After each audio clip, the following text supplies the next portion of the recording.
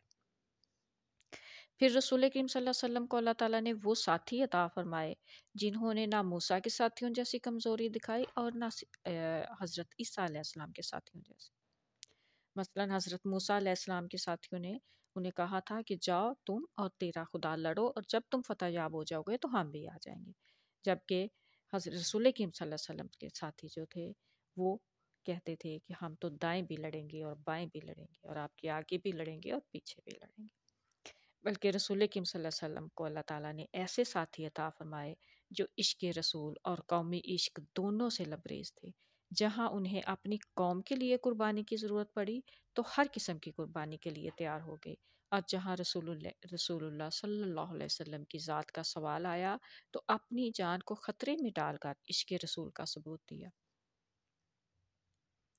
تو عشق رسول صلی اللہ علیہ وسلم اور عشق قومی دونوں میں آپ صلی اللہ علیہ وسلم کی قوم تمام انبیاء کی قوموں سے آگے بڑھ گئی۔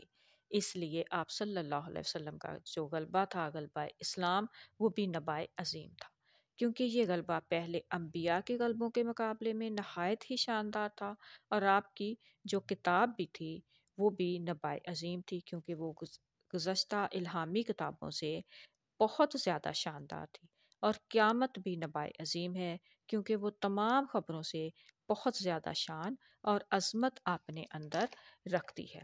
تو بس یہ تینوں جو خبریں ہیں وہ نبائے عظیم میں شامل تھیں، اور مجھے امید ہے کہ سمجھ آئی ہوگی، اور اگر کہیں سمجھ نہ آئی ہو تو پلیز ضرور پوچھیے گا۔ وآخر الدعوانا ان الحمد للہ رب العالمین۔ السلام علیکم۔